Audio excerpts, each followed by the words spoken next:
Have you ever noticed how much energy it takes to just exist these days? We have turned our lives into a corporate management project. We buy the books, we listen to the podcasts, we track our habits, we journal our traumas, and we dissect our personalities into neat little clinical diagnoses.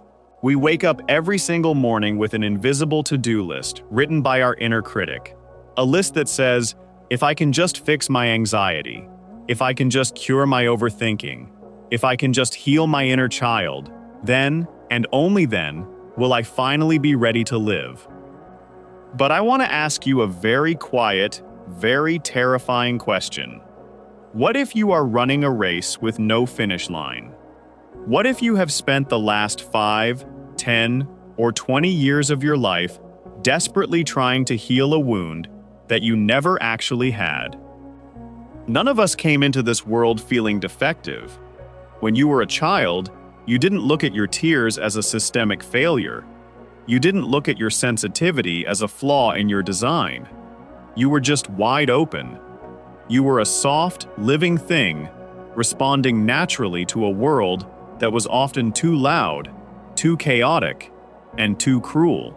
But humans crave order, and when the people around us, our parents, our teachers, our culture, couldn't handle the depth of our grief or the fierceness of our boundaries, they didn't look at themselves, they looked at you. Because they didn't know how to hold your humanity, they labeled it a defect. When you cried because the world was harsh, they didn't teach you how to protect your peace. They told you that you were too sensitive. When you withdrew into your bedroom to protect yourself from chaos, they didn't call it a brilliant survival strategy. They told you that you were antisocial or broken. And because you loved them, and because you trusted them, you believed them. You took their inability to handle your light, and you turned it into a permanent diagnosis of your own darkness. You looked in the mirror and asked, "What is wrong with me?" And nobody was there to whisper the truth. Nothing at all. This is where the real tragedy begins. The heaviest burden you carry right now isn't actually your anxiety. It isn't your fear of abandonment, and it isn't your messy, complicated emotions. The heaviest burden you carry is the exhausting, decades-long war you have been waging against yourself to erase them. Think about how much life you have put on hold. How many times have you told yourself, "I'll apply for that dream role when I'm more confident. I'll open my heart to love when I'm fully healed. I'll allow myself to be happy when I finally have my life together." You have put yourself in a spiritual waiting room. You are bleeding out from a war against an enemy that doesn't exist. You are treating your soul like a broken machine that needs to be repaired, instead of a living garden that just needs to be tended. You have spent your entire adult life trying to fix a vase that was never actually cracked. Someone just drew lines on it with a marker, called them fractures, and walked away. And you've been scrubbing at those lines until your skin is raw.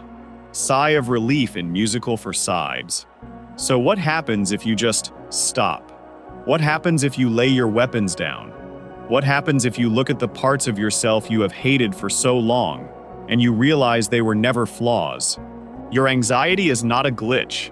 It is just a heart that cares deeply about keeping you safe. Your overthinking is not a disease. It is just a brilliant mind trying to navigate an unpredictable world. Your need for solitude is not a failure. It is just a soul that knows its own worth and needs to rest. You do not need to be optimized. You do not need to be reconstructed. The ultimate healing is not the day you finally become perfect. The ultimate healing is the day you look at your scars, your quirks, your fears, and your beautiful, messy humanity, and you realize you have been whole all along. The next time that familiar voice inside your head tries to tell you that you are broken, I want you to take a deep breath. Look at that voice with all the compassion you possess, and tell it the quiet truth. I am not a project to be solved. I am a human being to be loved. You can stop fighting now. You are already home.